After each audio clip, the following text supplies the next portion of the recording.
For over a year, Rock's outfielder Chad Bible was always tired. Slamming energy drinks didn't work, and he was falling asleep in class. Soon, he started having strange symptoms, like feet that itched until they would bleed at night and tumors in his neck and chin, so Bible took to the internet for a diagnosis. I looked that up on Google, and it told me I was like, oh, it might be an advanced sign of cancer. So I was like, oh, I gotta go to the doctor. Even before receiving his official diagnosis, Bible had a pretty good idea what was wrong with him. He just didn't want to believe it. Honestly, I was in denial, but when the doctor told me, it was kind of like, it was a shock for sure. Like, I didn't really believe I had it. Bible found out that he had Hodgkin's lymphoma on January 10, 2017. He had been suffering with it for over a year before being diagnosed, and the cancer was fairly advanced by the time it was caught. And it was stage 2B, which is advanced symptoms. So it was kind of far along. But with blood cancers, it's different, especially with lymphoma. It takes a while to progress into something else.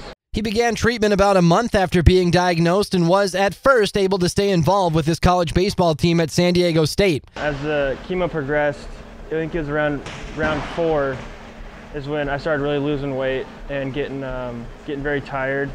And at that point, I was losing some hair too.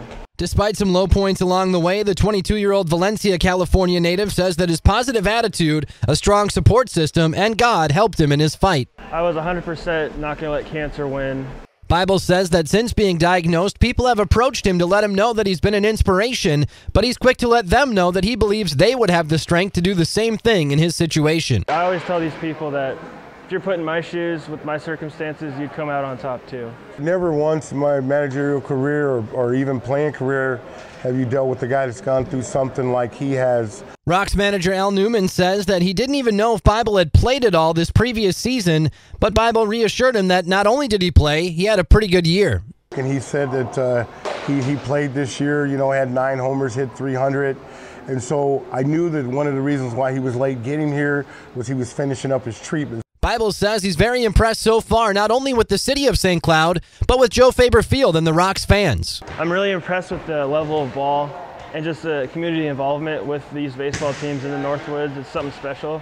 Bible says cancer wasn't a factor in deciding whether or not to leave California for St. Cloud, although it will have an effect on his schedule this summer. I'll have to go home eventually this summer and get a scan to make sure that nothing's coming back, and I'll get those every 3 months for the next 5 years. But the news is always good now, so I'm happy. With Alex Wykowski, I'm Dave Overland for AM 1390 Sports.